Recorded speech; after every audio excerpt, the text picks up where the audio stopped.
Good morning बच्चों। देखिए बच्चों, चैप्टर नंबर 2 महाकवि मांग का प्रभात वर्णन। आप सभी का जो चैप्टर नंबर 2 है महाकवि मांग का प्रभात वर्णन से लिया गया है और इसके लेखक जो हैं महावीर प्रसाद द्विवेदी जी हैं। इस महाकवि मांग का जो प्रभात वर्णन है, इस चैप्टर के जो लेखक हैं आपके महावीर प्रसाद द्विवेदी जी हैं। आप सभी देखेंगे कि जो इसमें गद्यांश दिया हुआ है, क्लास 11th के सभी बच्चे ध्यान दें, जो आपका गद्यांश दिया हुआ है आपकी बुक में पूर्व दिशा रोपणी से लेकर मालूम होता है। आप सभी इसे अच्छे से रीड करेंगे। सबसे पहले उस चैप्टर को महाकवि मांग का जो प्रभात वर्णन है सभी लोग अच्छे से रीड करेंगे। रीड करने के बाद आप सभी पहला उसमें संकेत होगा पूर्व दिशा रोपणी से लेकर मालूम होता है। ठीक है, आप उस संकेत को टिक करेंगे पूर्व दिशा रोपणी से लेकर मालूम होता है तक। ठीक है, फिर उसके नीचे आप लिखा हुआ है गद्यांश को पढ़कर उनके नीचे दिए गए प्रश्नों के उत्तर आपको लिखना है। सबसे पहला हमारा क्वेश्चन है गद्यांश के पाठ का नाम व लेखक का नाम लिखिए। गद्यांश के पाठ का क्या नाम है? महाकवि मांग का प्रभात वर्णन। ये आपके गद्यांश के पाठ का नाम है और इसके लेखक जो हैं आचार्य महावीर प्रसाद द्विवेदी जी हैं। कौन है इसके लेखक? आचार्य महावीर प्रसाद द्विवेदी जी हैं। ये आपका पहले क्वेश्चन का आंसर हो गया।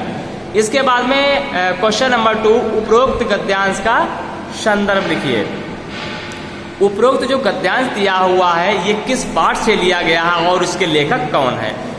अब हम लिखेंगे संदर्भ, हेडिंग डालेंगे प्रस्तुत गद्यांश हमारी पाठ्य पुस्तक हिंदी के गद्य खंड में संकलित। कहाँ संकलित है? हिंदी के गद्य खंड में संकलित महाकवि मांग का प्रभात वर्णन नामक पाठ से अवतरित है और इस गद्यांश के लेखक आचार्य महावीर प्रसाद द्विवेदी जी हैं। ये आपका दूसरा क्वेश्चन कंप्लीट हो गया। बच्चों, तीसरा क्वेश्चन इसमें दिया हुआ है रेखांकित अंश की व्याख्या कीजिए। जो इसमें रेखांकित अंश है बच्चों, इधर देख लीजिएगा, रेखांकित अंश इसमें दिया हुआ है। ये आपका गद्यांश हो गया। पूर्व दिशा रोपणी स्त्री की प्रभा इस समय बहुत ही भली मालूम होती है। वह हंसी रही है, वह यह सोचती सी है कि इस चंद्रमा ने जब तक मेरा साथ दिया तब तक यह मेरी संगत में रहा, तब तक उदित ही नहीं रहा, इसकी दीप्ति भी खूब बढ़ी। ये आपका रेखांकित अंश है इस गद्यांश का। तो इसमें लिखेंगे पूर्व दिशा रोपणी स्त्री की प्रभा इस समय बहुत ही भली मालूम होती है। लिखेंगे इसका जो आपकी व्याख्या रहेगी। लेखक आचार्य महावीर प्रसाद द्विवेदी जी कहते हैं कि पूर्व दिशा सुबह प्रातः काल हो गया है। पूर्व दिशा इतनी सुंदर प्रतीत हो रही है। कैसी लग रही है? बहुत ही सुंदर प्रतीत हो रही है। हास्य रही है, हास्य मतलब प्रसन्न हो रही है और ऐसा लग रहा है मानो चंद्रमा को इसने गायब कर दिया हो। चंद्रमा ने जब तक मेरा साथ दिया, रात्रि कह रही है कि चंद्रमा ने जब तक मेरा साथ दिया जब तक वह मेरी संगत में रहा। सूर्य के निकलने से चंद्रमा गायब सा हो गया है, तब तक उदित ही नहीं रहा।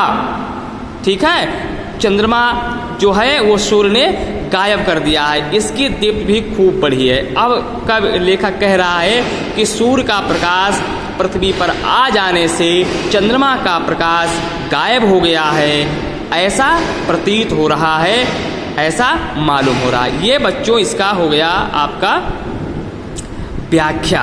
क्या हो गई?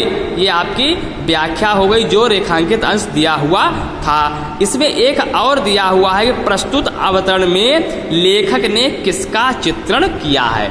जो आपका प्रस्तुत अवतरण है जो आपका दिया हुआ है, इसमें किसका वर्णन किया गया है तो हम इसमें साफ साफ लिख देंगे।